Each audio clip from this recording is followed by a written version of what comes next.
अगर आप science, technology या फिर रिसर्च फील्ड में हैं तो अब आपके लिए यूके का रास्ता खुल गया है।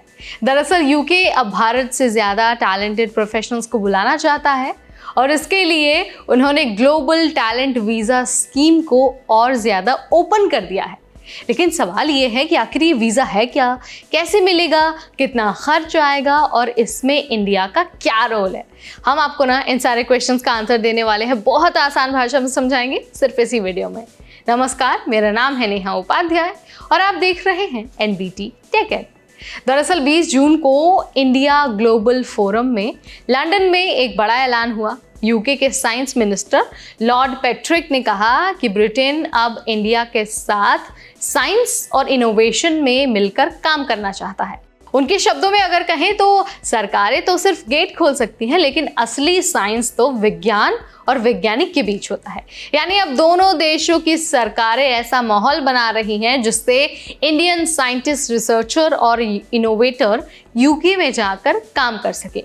ये वीज़ा उन लोगों के लिए है जो अपने फील्ड में बिल्कुल टॉप लेवल के प्रोफेशनल है या फिर उनमें लीडर बनने का पोटेंशियल है। लेकिन सवाल ये है कि इस वीज़ा के लिए आखिर अप्लाई कौन कर सकता है, एलिजिबिलिटी क्राइटेरिया क्या है।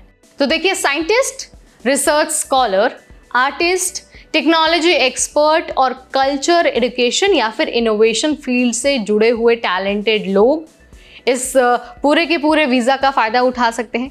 अगर एज लिमिट की बात करते हैं तो एज का तो कोई बार नहीं है, बस आपको ये मेक श्योर करना है कि मिनिमम एज आपकी 18 साल होनी चाहिए, यानी कि आप 18 साल से ज़्यादा की होनी चाहिए।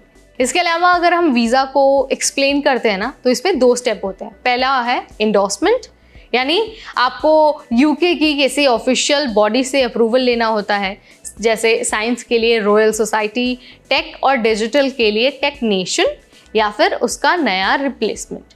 ठीक है। इसके अलावा आर्ट्स के लिए आर्ट्स काउंसिल इंग्लैंड, और अगर आपने पहले से कोई इंटरनेशनल अवार्ड जीता हुआ है तो आप डायरेक्ट अप्लाई कर सकते हैं।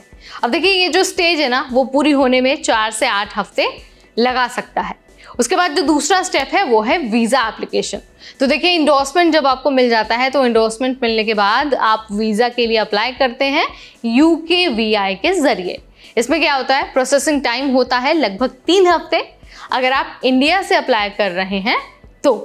अगर हम खर्चों की बात करते हैं तो इंडोर्समेंट फीस 524 पाउंड स्टर्लिंग लगती है, visa application fees 192 pound sterling और हेल्थ सरचार्ज 624 है। ये जो फीस है ना आपको हर साल देनी होती है। अगर आप 5 साल के लिए अप्लाई करते हैं तो टोटल खर्च आता है लगभग 4 से 5 लाख रुपए। इसके अलावा फैमिली मेम्बर्स को भी आप साथ ले जा सकते हैं, उनके लिए अलग से फीस होती है और आप अपने साथ उनको ले जा सकते हैं। इस वीज़ा की जो सबसे ख़ास बात है ना वो ये है कि इसमें परमानेंट रेजिडेंसी का सीधा रास्ता है। अगर आप एक एस्टेब्लिश्ड लीडर हैं तो सिर्फ आपको ना 3 साल में यूके में इंडेफिनाइट लीव टू रिमेन यानी कि ILR मिल सकता है। अगर आप इमर्जिंग टैलेंट हैं तो 5 साल बाद ILR के लिए अप्लाई भी कर सकते हैं। यानी एक बार ये वीज़ा अगर मिल गया तो यूके में लंबे समय तक बसने का आपका रास्ता जो है वो खुल जाता है। अब देखिए, इंडिया अब साइंस और टेक्नोलॉजी में ग्लोबल पावर बनता जा रहा है और यूके इसी टैलेंट को अपने देश में लाना चाहता है। आने वाले हफ्तों में यूके एक नई इंडस्ट्रियल स्ट्रैटेजी लॉन्च करने वाला है जिसमें इंडिया को खास पार्टनर माना गया है। मतलब ज़्यादा स्किल्ड लोगों को यूके आने के मौके मिलेंगे। इंडिया और यूके के बीच जॉइंट प्रोजेक्ट्स और दोनों देशों के स्टूडेंट्स और प्रोफेशनल्स के लिए एक्सचेंज प्रोग्राम्स भी चलाया जाएगा। तो अगर आप रिसर्च, टेक या फिर किसी इनोवेटिव फील्ड में हैं तो ये वीज़ा आपके करियर को एकदम नया मोड़ दे सकता है। इस बारे में आप अपने कॉलेज में प्रोफेसर से या फिर एक्सपर्ट से बात कर सकते हैं। तो इस वीडियो में फ़िलहाल इतना ही। अगर आपको और इसके बारे में जानकारी चाहिए तो आप हमें कमेंट के ज़रिए बता सकते हैं। इस वीडियो में फ़िलहाल इतना ही। तब तक मुझे यानी नेहा को दीजिए इजाज़त। Keep watching NBT tech add.